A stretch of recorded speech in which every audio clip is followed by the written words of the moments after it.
కేసరి మరియు చిట్టి ఒక గొప్ప స్నేహం. అనగనగా ఒక దట్టమైన అడవిలో కేసరి అనే ఒక పెద్ద సింహముండేది. అది అడవికి రాజు. ఒక మధ్యాహ్నం పూట బాగా భోజనం చేసిన కేసరి ఒక పెద్ద చెట్టు నీడలో హాయిగా నిద్రపోతోంది. అదే అడవిలో చిట్టి అనే ఒక బుజ్జి ఎలుక ఉండేది. చిట్టి చాలా చురుకైనది మరియు ఎప్పుడూ ఆడుకుంటూ ఉండేది. ఆ రోజు కూడా చిట్టి గడ్డిలో గంతులు వేస్తూ అటూ ఇటూ పరుగెడుతోంది.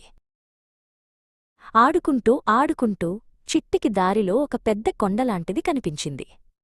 అది ఏంటో తెలియక చిట్టి దానిమీదకు ఎక్కి పరుగెత్తింది. కాని అది కొండ కాదు, నిద్రపోతున్న కేసరి. కేసరికి ఒక్కసారిగా మెలకువ వచ్చింది. తన నిద్ర పాడుచేసినందుకు కేసరికి చాలా కోపం వచ్చింది. అది తన పెద్ద పంజాతో చిట్టిని గట్టిగా పట్టుకుంది.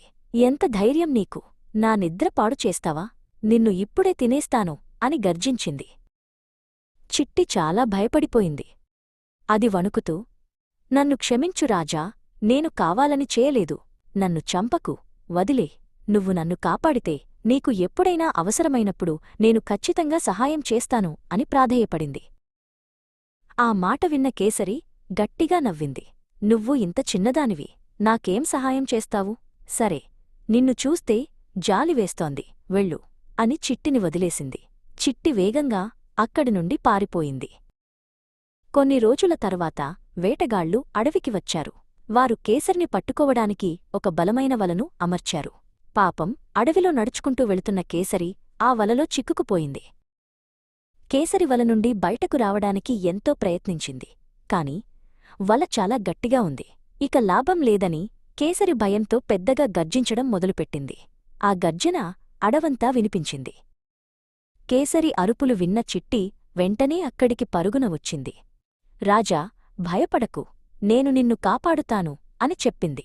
చిట్టి తన పదునైన పళ్లతో వలతాళ్లను వేగంగా కొరకడం మొదలుపెట్టింది. కొద్దిసేపటికే వల తెగిపోయింది. కేసరి బయటకు వచ్చింది. నన్ను క్షమించు చిట్టి, నిన్ను తక్కువ అంచనా వేశాను.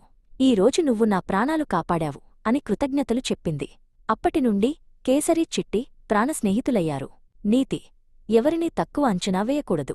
చిన్న సహాయం కూడా చాలా విలువైనది.